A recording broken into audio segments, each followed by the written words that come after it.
नमस्ते एवरीवन, स्वागत है आपका मेरे एक न्यू व्लॉग में। मेरा नाम है विशाल और मेरे चैनल का नाम है ट्रैवलर बनी 07। और अगर आप चैनल पर नए हैं तो प्लीज़ सब्सक्राइब कर लेना और वीडियो अगर अच्छी लगती है तो लाइक ज़रूर कर लेना। तो आज का हमारा मेन टॉपिक रहेगा लेह लद्दाख के बाइक और रोड ट्रिप के ऊपर। तो आज के हमारे वीडियो का टॉपिक रहेगा बेसिकली 5 मेन पॉइंट्स पे। What are the things that you have to carry, first point. Second point, best time to visit Leh Ladakh. Third point, that is Leh Ladakh road map. Fourth point, that is total number of days and things to do in all your journey. And fifth point, that is your total expenditure. तो पहले point में हमें देखते हैं कि what are the things that we have to carry for Leh Ladakh bike trip, जो कि basic चीज़ें हैं, जैसे कि जैकेट एक होना चाहिए आपके पास, विंड प्रूफ या water proof, gloves, socks, innerwear, muffler, warm winter clothes, और एक गुड पेयर ऑफ शूज़ ज़रूर ले लेना। अगर शूज़ थोड़े वाटर प्रूफ रहेंगे तो अच्छा है, अगर नहीं है तो कुछ 100-150 रुपये का शू कवर आता है, उसको ख़रीद लेना। और उसके बाद गार्ड्स फॉर, देखो आप बाइक राइडिंग कर रहे हो तो आपको बेसिकली आपके पास कुछ भी कर लो, एल्बो गार्ड और नी गार्ड तो बेसिक चीज़ें होनी ही चाहिए। और ठंडी वहाँ पे ज़्यादा रहती है तो उसके लिए आपको लिप बाम ले लीजिए और एक बॉडी लोशन ले लीजिए। और थोड़ी गर्मी दिल्ली की साइड पे, इस साइड में थोड़ा ज़्यादा रहेगी तो सनस्क्रीन भी एक ले लीजिए।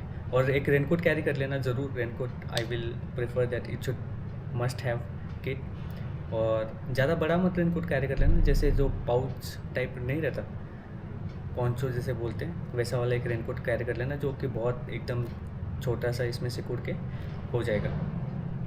फिर टॉर्च, नाइफ और वाटर बॉटल ये रख लेना। Power bank, charger, headphones, selfie stick और लद्दाख। और कैश थोड़ा सा रख लेना अपने पास, क्योंकि कैश इंपॉर्टेंट होता है। पीछे बैकग्राउंड में अगर कोई वॉइस आ रही है तो उसको इग्नोर कर देना क्योंकि थोड़ा नॉइजी है एनवायरनमेंट। और बेस्ट और इम्पॉर्टेंट थिंग है फर्स्ट एड किट और सन ग्लासेस ले लेना। और बैलाकोवा जिसको बोलते हैं, जो कि एक मंकी कैप टाइप रहेगी बाइक के टाइम पे वेयर करने के लिए, या मास्क ले लेना। और आईडी कार्ड और उसकी कॉपीज़ ले लेना, और एक आध दो फोटोज़। तो बेसिकली ये चीज़ें आपको चाहिए। This are the things that you have to carry for your Ladakh trip. और अगर कुछ आप एडिशनली ले जाना चाहते हो तो ले सकते हो, जैसे कि ग्रुप में अगर जा रहे हो तो ऑक्सीजन सिलेंडर अगर किसी ने नहीं लिया तो आप पर्सनली परचेस कर लो, जो कि 500 या 1000 रुपये के बीच में आ जाता है, जिसकी हमें ज़रूरत तो पड़ी नहीं थी, लेकिन फिर भी एज एन एमरजेंसी टूल आपके पास होना चाहिए। तो ये रही चीज़ें जो आपको कैरी करनी चाहिए। तो चलिए अभी बात करते हैं सेकंड पॉइंट के बारे में, जो कि लेह लद्दाख रोड मैप है। तो लेह लद्दाख रोड मैप कुछ इस तरीके से हमने बनाया हुआ है, जो कि हमारे एक्सपीरियंस के ऊपर बना है, जो कि हमने जो ट्रैवल किया था उसके बेसिस पे हमने बनाया हुआ है। तो पहले तो आप आओगे दिल्ली से, या तो आप खुद की बाइक मंगवा सकते हो दिल्ली में, और या फिर दिल्ली में एक दिन रुक के करोल बाग में जाके, टोनी बाइक सेंटर एक नाम है करोल बाग में, वहाँ से मैंने बाइक हायर की थी, तो वहाँ से आप बाइक हायर कर सकते हो। और फिर दूसरे दिन अर्ली मॉर्निंग आप जो आपके रोड ट्रिप है वहाँ पे निकल सकते हो। तो दिल्ली से हम निकले अमृतसर में। फर्स्ट हमारा जो स्टे रहा वो अमृतसर में। फिर अमृतसर से हमने स्टे किया उधमपुर में। फिर उधमपुर से हमने स्टे किया श्रीनगर में। श्रीनगर के बाद हमने स्टे किया कारगिल में। कारगिल के बाद हमने स्टे किया लेह में। फिर लेह में हमने क्या किया, पूरा, अब लेह में रुकोगे तो लद्दाख भी घूमोगे ना भाई। तो लेह से हम गए दिस्कित में। दिस्कित से जो बीच में इनके बीच में एक नुब्रा वैली लगती है, जो कि बहुत फेमस है, बहुत ही गजब सीनरी है, ज़रूर रुकना नुब्रा वैली में। फिर दिस्कित से हम गए थांग इंडिया का नॉर्दर्न मोस्ट लास्ट विलेज है। फिर थांग से वापस आए दिस्कित में। बीच में हुंदर सैंड ड्यून्स पड़ता है, जहाँ पे डबल हम कैमल राइड करवाते हैं वो लोग, तो वो ज़रूर कर लेना। फिर दिस्कित से हम गए पैंगोंग लेक में। पैंगोंग लेक भी बहुत ब्यूटीफुल है। फिर पैंगोंग से हम वापस आए लेह में। तो ये लेह से फिर लद्दाख से वापस आ गए थे। फिर अब लेह से वापस हम कहाँ आए, फिर जिस्पा में। तो जिस्पा में हमने एक दिन स्टे किया। फिर बीच में हमें थोड़ा टाइम लग गया, क्योंकि ट्रैफिक ज़्यादा हो गया था, क्योंकि वहाँ पे लैंडस्लाइड भी हो गया था शायद। फिर जिस्पा से फिर मनाली में हमने स्टे किया। मनाली में 2 दिन रुके और फिर मनाली से बैक दिल्ली। तो एक ओवरव्यू दे देता हूँ मैं आपको किस तरीके से रहा। आप पहले दिल्ली में आ जाइए, दिल्ली से फिर पहला दिन अमृतसर में स्टे करिए, अमृतसर फिर दूसरे दिन उधमपुर में स्टे करिए, फिर उधमपुर के बाद श्रीनगर में स्टे करिए, श्रीनगर के बाद कारगिल में स्टे करिए, कारगिल के बाद लेह में स्टे करिए, लेह से फिर जिस्पा में आइए, फिर मनाली आइए, फिर चंडीगढ़ होते हुए वापस दिल्ली। और ये पूरा लद्दाख अगर आप घूमना चाहते हो तो लेह से दिस्कित, दिस्कित से थांग, थांग से वापस दिस्कित, दिस्कित से पैंगोंग और पैंगोंग से लेह। तो ये तो कुछ इस तरीके से ये आपका लेह लद्दाख का रोड मैप रहेगा। मैं स्क्रीन पे दिखा देता हूँ, आप इसका स्क्रीनशॉट लेके रख सकते हो एज एन एग्जांपल के तौर पे। आप भी ट्रैवल कर सकते हो इस रूट के थ्रू। और बेसिकली यही है third point road map, second point road map के ऊपर। और third point basically best time to visit Leh Ladakh. तो सितंबर, अक्टूबर और टिल जब तक रास्ते बंद नहीं हो जाते, नवंबर तक, मतलब आप मिड नवंबर तक आप वहाँ पे जा सकते हो, मई, जून, जुलाई, अगस्त से। तो हमने जो विज़िट किया था वो सितंबर, अक्टूबर में विज़िट किया था। बहुत ही अच्छा था क्योंकि स्नो कैप माउंटेन्स भी आपको कहीं कहीं मिल जाएंगे। और सही में आप, मेरे हिसाब से, मेरे पॉइंट ऑफ व्यू से September, October is the best time to visit Leh Ladakh. Then coming back to our next point, that is total number of days and things to do in Leh Ladakh. तो चलिए हम बात करते हैं अभी थर्ड पॉइंट के बारे में, जो कि total number of days and things to do in our total journey. तो पहला जो स्टे आपका रहेगा वो अमृतसर में रहेगा। इसको मैं स्क्रीन पे दिखा देता हूँ, आप चाहे तो इसका स्क्रीनशॉट लेके रख लेना कि क्या क्या कितने दिन लगेंगे और कितना ये रहेगा। और मैं आपको इसको एक्सप्लेन भी साथ में करता हूँ। तो पहले आपका स्टे रहेगा अमृतसर में। अमृतसर में आप वहाँ पे जाइए, गोल्डन टेम्पल विज़िट करिए। रात के कुछ शाम के टाइम पे आप पहुँचोगे, होटल में रुक लेना, फिर उसके बाद फ्रेश वगैरह होकर आप गोल्डन टेम्पल विज़िट कर लेना। फिर गोल्डन टेम्पल के बाद वहाँ पे दूसरे दिन अर्ली मॉर्निंग फिर वापस गोल्डन टेम्पल में चले जाना। रात का भी व्यू मिल जाएगा और मॉर्निंग का भी व्यू मिल जाएगा। और साथ में फिर उधर एक फेमस लस्सी वाला है, वहाँ से आप लस्सी पी लेना, जो कि बहुत ही फेमस है। वहाँ पे सेलिब्रिटीज़ भी आती है लस्सी पीने के लिए। और फिर जालियनवाला बाग देख लेना, जो कि बहुत ही नज़दीक है। और जालियनवाला बाग अगर आपके पास थोड़ा बहुत और टाइम है तो आप कहाँ जाइए, वाघा बॉर्डर पे जाइए और वाघा बॉर्डर का शो ज़रूर देखिए। तो इसके बाद जब हम नेक्स्ट जर्नी की तरफ बढ़ेंगे, वो नेक्स्ट डे हमारा जो रहेगा वो रहेगा उधमपुर। तो हम जाएंगे अमृतसर से उधमपुर। अब उधमपुर में कुछ इतना हमने एक्सप्लोर किया नहीं, बस लोकल मार्केट थी तो हमने लोकल मार्केट एक्सप्लोर की रात के टाइम पे। और कुछ एक फेमस वहाँ पे जैसे एक बर्गर टाइप मिलता है, उधर ही मिलता है बस उधमपुर में, तो वो रात में ज़रूर ट्राई कर लेना। और फिर हम तीसरे दिन बढ़े उधमपुर से श्रीनगर की तरफ। तो श्रीनगर में अगर आपके पास थोड़ा टाइम का शॉर्टेज नहीं है, कोई भी अगर total number of days shortage नहीं है, तो श्रीनगर में ज़रूर रुकिएगा, क्योंकि सबको पता है श्रीनगर में घूमने के लायक कितनी सारी चीज़ें हैं। लेकिन हमने जो चीज़ें कवर करी वो मैं आपको यहाँ पे बता देता हूँ। हम श्रीनगर में लगभग 3 बजे के आसपास पहुँच गए थे। तो डाल लेक था, डाल लेक बहुत ही फेमस है, वहाँ पे शिकारा बोट राइड करी। और अंदर जो फ्लोटिंग मार्केट्स है, फ्लोटिंग शॉप्स है, वो हमने विज़िट करी, बहुत ही अच्छी थी। और अगर आप जाओगे तो कश्मीरी कावा चाय ज़रूर ख़रीद लेना या फिर ट्राई कर लेना। और इसके बाद रात में अगर आओगे तो कश्मीरी वाजवान जो है वह बहुत ही फेमस है कश्मीर में। तो श्रीनगर में आप ज़रूर ट्राई कर लेना कश्मीरी वाजवान। नॉन वेज है बेसिकली, वेज वाले तो मत ट्राई करना, नॉन वेज वाले ट्राई करो, बहुत ही मस्त है, खाने में बहुत ही टेस्टी है, जो कि आपको उधर ही मिलेगा और वो उधर का फेमस है। फिर हम 4th डे में हम जाएंगे श्रीनगर से कारगिल की तरफ। तो कारगिल, जब श्रीनगर से कारगिल की तरफ जाओगे तो जोजिला पास रहेगा। जोजिला पास बहुत ही डेंजरस पास है, बहुत ही मस्त है और देखने के लिए बहुत ही खूबसूरत है। फिर जोजिला पास क्रॉस करने के बाद आपको द्रास विलेज मिलेगा। द्रास विलेज जो कि world 2nd most inhabited coldest place, मतलब दुनिया की दूसरी ऐसी ठंडी जगह जहाँ पे लोग रहते हैं। तो द्रास को वो दर्जा मिला था। बहुत ही माइनस में टेम्परेचर रहता है, तो बहुत ही ठंडी रहती है वहाँ पे द्रास में। और द्रास विलेज में ही, विलेज से पहले ही हमारे क्लच केबल टूट गई थी, तो बहुत ही ख़तरनाक एक्सपीरियंस था वो। हाथ भी काम नहीं कर रहे थे, गाड़ी का, दूसरी गाड़ी का इंजन जला के फिर वहाँ पे हाथ गर्म करके फिर वो हमें केबल चेंज करनी पड़ी, तो वो एक अलग मेमोरी बन गई। तो फिर द्रास विलेज आप एक्सप्लोर कर लेना। फिर उसके बाद कारगिल में आप पहुँचोगे शाम के टाइम तक, तो कारगिल थोड़ा बहुत घूम लेना। फिर दूसरे दिन कारगिल से आप लेह की तरफ जाओगे, तो लेह की तरफ जब जा रहे होंगे तो आपको बीच में लमायरू मोनेस्ट्री ज़रूर मिलेगी। तो मेरे पॉइंट ऑफ व्यू से आप वो मोनेस्ट्री ज़रूर देखना। उस मोनेस्ट्री से जो नीचे की तरफ जो गांव का विलेज है, लमायरू विलेज, उसका व्यू बहुत ही मस्त दिखता है और अलग अलग तरीके के माउंटेन्स दिखेंगे आपको। और आप मेरे हिसाब से लमायरू मोनेस्ट्री मस्ट विजिट प्लेस में ऐड कर लेना। लमायरू मोनेस्ट्री विज़िट करने के बाद फिर आप लेह में आ जाना। लेह में आते ही फिर शाम के 5-6 बजे पहुंच जाओगे। 5-6 बजे के बाद आप वहाँ पे लेह में स्टे कर लेना। लेह में स्टे करने के बाद आपको मैंडेटरी है कि आप वहाँ पे एक दिन मतलब 48 आवर्स आपको बिताने हैं, तो आप जिस दिन पहुँचे उस दिन रहना है आपको, और दूसरे दिन आपको एक दिन रहना ही है। तो जिस दिन आपको रहना है उस दिन आप लेह एक्सप्लोर कर लेना, क्योंकि लेह में भी बहुत सारी जगह है घूमने के लिए, जैसे कि लेह मार्केट हो गया, बहुत ही मस्त प्लेस है।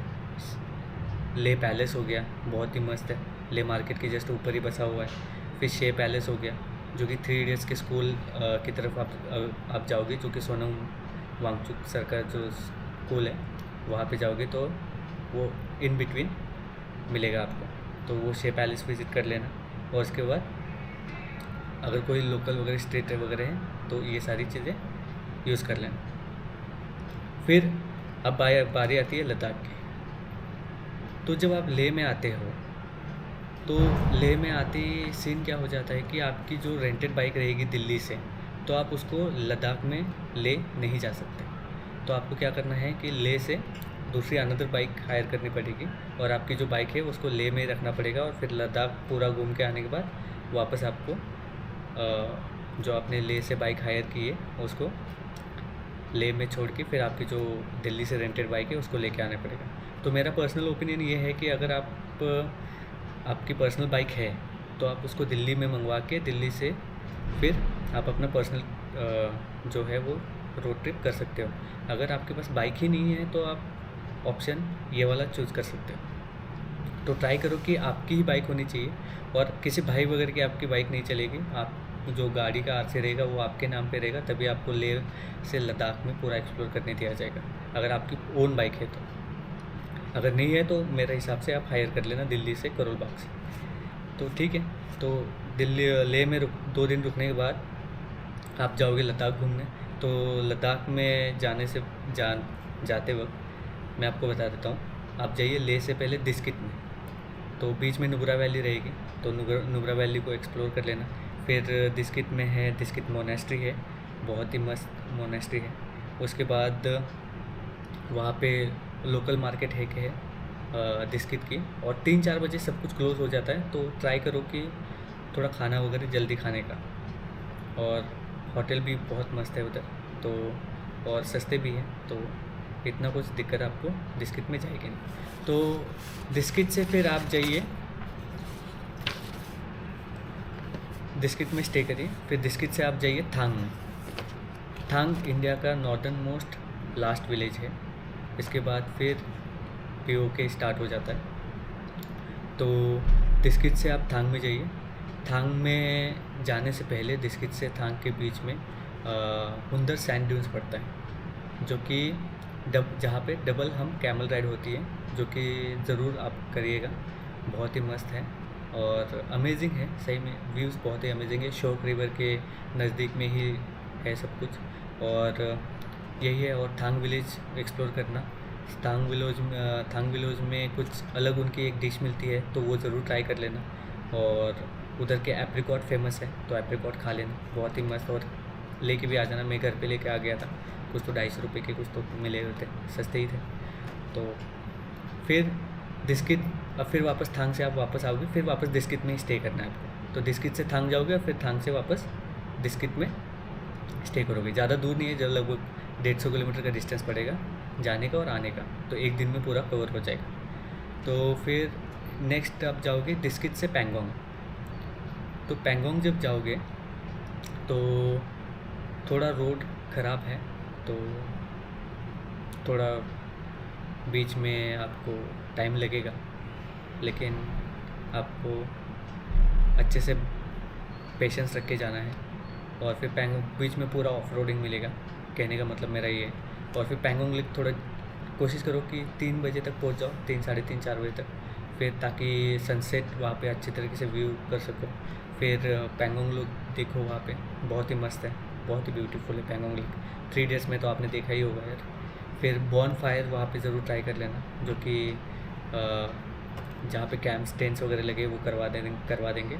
और स्टार्स रात को बीच में उठ के स्टार्स ऑब्जर्व करना कभी मत भूलना, क्योंकि बहुत ही अमेजिंग क्लियर स्काई व्यू मिलेगा, रियली अमेजिंग रहेगा। तो आप वो ज़िंदगी भर नहीं भूल पाओगे, इस तरीके से क्लियर स्काई और क्लियर स्टार्स, कोई पोल्यूशन नहीं, कुछ भी नहीं, लेकिन देखने का जो नज़ारा है वो बहुत ही अद्भुत रहेगा। तो अब बढ़ते आगे, तो पैंगोंग से फिर आप आ जाना लेह की तरफ वापस। जब पैंगोंग से लेह की तरफ आओगे तो ऑलमोस्ट 7-8 घंटे तो लग ही जाएंगे। फिर वापस लेह में स्टे कर लेना। फिर लेह से आप अब कुछ घूमने लायक तो बचेगा नहीं, फिर बाद में अगर कुछ एनर्जी बचेगी नहीं मेरे हिसाब से। घूमने लायक तो बहुत कुछ है, लेकिन एनर्जी बचेगी नहीं।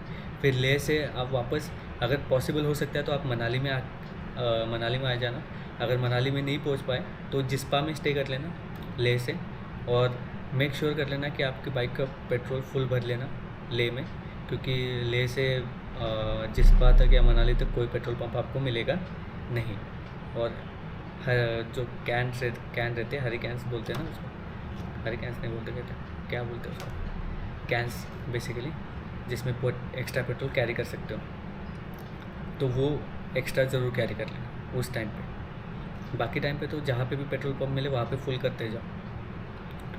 तो जिस्पा में हम जब रुके थे वहाँ पे टेंट वाला स्टे था, तो वहाँ पे नदी के जस्ट नज़दीक था। वो थोड़ा सबसे हमें महंगा स्टे पड़ा, लेकिन वहाँ पे बॉन फायर हमने रात को एंजॉय किया नदी के किनारे, तो वो बहुत ही अमेजिंग, वो वर्थ टेकिंग था। फिर जिस्पा से मनाली जाओ। मनाली तो 3 या 4 घंटे में पहुँच जाओगे जिस्पा से। तो मनाली में तो बहुत कुछ चीज़ें एक्सप्लोर करने के लिए, सोलांग वैली है, अटल टनल है, हॉट स्प्रिंग है, फिर पैराग्लाइडिंग है, मॉल रोड है, तो बहुत कुछ चीज़ें हैं। तो वहाँ पे मैं आपको प्रेफर करूँगा कि एटलीस्ट आप 2 दिन तो रुक ही जाओ, 2 दिन तो रुक ही जाना चाहिए। और फिर मतलब जिस्पा से जिस दिन मनाली आओ वो 1 दिन हो गया, मतलब 3-4 घंटे में, और पूरा होटल वगैरह देख लो, शाम को पूरा एक्सप्लोर कर लो, फिर दूसरे दिन पूरा मनाली एक्सप्लोर कर लो। वहाँ पे वशिष्ठ टेम्पल करके है, वहाँ पे हॉट स्प्रिंग है।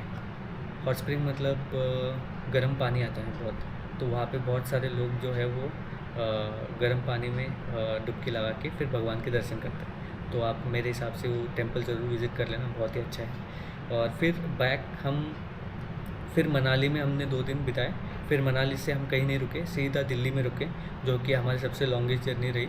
सुबह 8 बजे निकले थे, रात को 11 बजे पहुँचे, और सिर्फ आधा घंटा बीच में चंडीगढ़ में रुके थे खाना खाने के लिए। तो बहुत ही ख़तरनाक जर्नी रही। और बीच बीच में थोड़ा बहुत चाय वगैरह के लिए एक 5-5 मिनट करीब 100-200 किलोमीटर बाद ऐसे रुके। तो मनाली से दिल्ली आने के लिए आपको रोड बहुत ही अच्छा मिलेगा। चंडीगढ़ से दिल्ली तो बहुत ही बढ़िया रोड है, तो मेरे हिसाब से मनाली से दिल्ली आप 1 डे में आ सकते हो। अगर फिर भी आपको थोड़ा बहुत थकान लगे तो आप चंडीगढ़ में स्टे करके फिर वापस दिल्ली में आ जाना। तो अब बात करते हैं टोटल नंबर ऑफ़ डेज़ की। तो टोटल नंबर ऑफ़ डेज़ मुझे ऑलमोस्ट 16 डेज़ या 17 डेज़ लगे टोटल ये पूरा जर्नी करने में। तो पहले तो हम दिल्ली में आएंगे, तो दिल्ली में 1 दिन का वो स्टे हो गया, ठीक है। फिर दूसरे दिन हम दिल्ली से अर्ली मॉर्निंग निकलेंगे, अमृतसर में स्टे हो गया, 2 दिन वो हो गए। फिर तीसरे दिन हमारा जो स्टे रहेगा वो रहेगा उधमपुर में। फिर चौथे दिन हमारा स्टे रहेगा श्रीनगर में। 5वें दिन हमारा स्टे रहेगा कारगिल में। 6वें दिन हमारा स्टे रहेगा लेह में। 7वें दिन भी हमारा स्टे रहेगा लेह में। 8वें दिन हमारा स्टे रहेगा डिस्कित में। 9वें दिन हमारा स्टे रहेगा डिस्कित से थांग जाके वापस डिस्कित में। 10वें दिन हमारा स्टे रहेगा पैंगोंग में, ठीक है। 11वां दिन हमारा स्टे रहेगा लेह में। फिर 12वें दिन हमारा स्टे रहेगा जिस्पा में। 13वां दिन हमारा स्टे रहेगा मनाली में, 14वां दिन हमारा स्टे रहेगा मनाली में, फिर मनाली से 15वां दिन हमारा स्टे रहेगा दिल्ली में रात में, और फिर 16वें दिन आप आपकी गाड़ी जो है वो जमा करके आप निकल सकते हो। मतलब टोटल 17 डेज़ 16 to 17 डेज़ पकड़ के चलो। और अगर आपके पास और एक दिन स्पेयर रखता है तो आप उसको श्रीनगर में बिताइए और श्रीनगर में अच्छे से एक्सप्लोर करिए। तो अभी ये सब डिटेल बात करने के बाद हमारा मेन जो बात आती है वो आती है बजट पे, कि भाई अब इतना सब कुछ तो तूने बता दिया, अब इतना ही बता दी कि इसका टोटल एक्सपेंडिचर कितना लगेगा। तो टोटल एक्सपेंडिचर मैंने हमारे हिसाब से निकाला है जो कि हमें लगा, तो मैं आपको ये स्क्रीन पे दिखा देता हूँ, ये दिख गया होगा तो आप इसका स्क्रीनशॉट लेके रख लेना। तो पहला तो है बाइक का। तो बाइक हमने 900 रुपये पर डे के हिसाब से रेंट पे ली थी दिल्ली से। तो जिस दिन पहुँचे थे दिल्ली में उस दिन से ली, दूसरे दिन तो मॉर्निंग स्टार्ट हुआ हमारा। तो टोटल मेरे 17 दिन काउंट हो गए, दूसरे दिन भी एक नेक्स्ट डे काउंट हो गया था 17 डेज़ का। तो टोटल 17 डेज़ काउंट हो गए। तो मुझे 15,300 उसके बाइक के देने पड़े 900 × 17 = 15,300 आ जाता है। फिर पेट्रोल हमें लगा टोटल 14,000 का। मैंने जो आपको ये दिखाया था ये, तो इसमें आप किलोमीटर्स टोटल कर लेना, लगभग 3,000 किलोमीटर्स आ जाता है। 3,000 किलोमीटर्स आने के बाद सिर्फ 3,000 किलोमीटर्स ये रोड का हो गया। तो आप बाकी हर जगह घूमोगे तो 200-300 किलोमीटर तो ऐसे ही हो जाएगा। जैसे मार्केट घूम लिया, कहीं अंदर इधर उधर घूमने चले गए, कोई मिस वगैरह हो गया, तो मेरा दोस्त मिस हो गया तो हम उसको ढूंढने के लिए गए थे। तो ये सारी चीज़ें होती हैं। तो इसके लिए आप 200-300 किलोमीटर तो ऐसे ही, तो इसके लिए ऑन एन एवरेज मैंने 29 का एवरेज रखा था। तो कुल मिला के पेट्रोल की कॉस्ट अराउंड 14,000 रुपीज़ मैंने पकड़ ली, और इतना हमें आया था खर्चा। तो 15,300 प्लस 14,000 प्लस अब बाइक में अलग, अगर आपकी ओन बाइक है तो ले से हायर नहीं करनी पड़ेगी। अगर आपकी ओन बाइक नहीं है, रेंटेड बाइक है, तो आपको ले में लद्दाख घूमने के लिए दूसरी बाइक हायर करनी पड़ेगी। उसका हमें टोटल, मैंने बहुत ही अच्छी बाइक हायर की, स्क्रैम यानी हिमालयन जैसे थी। तो उसका रेट था 1,700 रुपये, 1,700। तो 1,700 × 4 डेज़ के लिए हमने हायर की थी। तो टोटल आया 6,800 रुपीज़। अब बात आती है फूड की तरफ। तो फूड ऑन एन एवरेज मैंने पर डे का 700 रुपीज़ × 16 डेज़ लगाया, और वो आया लगभग 11,200 रुपये। अब आप बोलोगे कि 700 पर डे तो इतना बनता नहीं है, लेकिन देखो आप कश्मीरी वाजवान ट्राई करोगे या फिर अलग अलग चीज़ें जाओगे, अलग अलग जगह जाओगे, ले में जाओगे और हाई एल्टीट्यूड पे जाओगे, तो आपको जो चीज़ें हैं वो महंगी मिलेंगी। और उसके हिसाब से अगर आप कैलकुलेट करोगे तो 700 पर डे के हिसाब से ही बैठेगा। तो अगर ऊपर नीचे हो सकता है थोड़ा बहुत आपके हिसाब से। तो 700 हमारा लगा था। तो 700 × 16 = 11,200 रुपीज़। तो स्टे हमने जो किया वो था पर डे का 600 रुपीज़ मैं पकड़ रहा हूँ, क्योंकि 4 लोग थे हम। तो पर डे का 600 रुपीज़ पकड़ रहे हैं। कई एक्सपेंसिव रहा, कई नॉर्मल रहा। तो 16 × 600 = 9,600 रुपीज़ आया। परमिट पर पर्सन का लद्दाख में जो रहता है वो 500 रुपीज़ पर पर्सन आ जाएगा 4-5 डेज़ के लिए। तो उसकी परमिट कैसे लेना है वो मैं एक वीडियो की लिंक इस डिस्क्रिप्शन में डाल दूँगा, जो कि मेरे ऑनलाइन आप ले सकते हो विज़िट करके। फिर एडवेंचर एक्टिविटीज़ अगर आप कोई करना चाहते हो तो वो डिपेंड करता है ऑन पर्सन। जैसे कि पैराग्लाइडिंग होगी, जो मेरे दोस्त ने पैराग्लाइडिंग एक्टिविटी की थी, या फिर हुंदर सैंड ड्यून्स में कैमल राइड होगी। तो वो डिपेंड करता है आपके ऊपर। जो मेरे दोस्त ने किया था वो 3,500 रुपीज़ के किया था, तो इसको मैं इंक्लूड नहीं करता हूँ। तो मैंने तो कोई एक्टिविटी ऐसी एक्स्ट्रा नहीं की, मेरे दोस्त ने की थी। तो टोटल बजट, टोटल जो कॉस्ट ये सब मिला के आता है वो आता है 57,400। तो ये टोटल हमारा एक्सपेंडिचर रहा। तो इस वीडियो में हमने लगभग सारी चीज़ें कवर कर ली। What are the things that you have to carry, best time to visit, road map, total expenditure and things to do and number of days. तो ये सारी चीज़ें मैंने इस वीडियो में कवर कर ली। और आपको बहुत सारे पासेस मिलेंगे वहाँ पे, जैसे खारदुंगला हो गया, बारालाचला हो गया, जोजिला हो गया, चांगला हो गया, और भी बहुत सारे हैं। तो आपको ऑफ रोडिंग बहुत ही मिल जाएगी। तो आप शॉर्टकट वगैरह ये सारी चीज़ें ट्राई करने की कोशिश मत करें, और हो सके तो पेशेंस बहुत रखें, पेशेंस की रिक्वायरमेंट बहुत रहेगी, और अपने हेल्थ का ध्यान रखें। फर्स्ट एड किट अच्छा वाला और कोल्ड टेम्परेचर की मेडिसिन, मतलब जैसे बुखार खांसी ऐसे सारी नॉर्मल जो बेसिक मेडिसिन है वो लेके जाना, और अपने हेल्थ का ध्यान रखते हुए पूरी ट्रिप को अच्छे से और एंजॉय करके वापस आना। तो आई होप आपको ये वीडियो अच्छी लगी, और अगर अच्छी लगे तो इसको लाइक शेयर और सब्सक्राइब ज़रूर कर देना। और चलो बाय बाय, फिर मिलते हैं नेक्स्ट वीडियो में। धन्यवाद।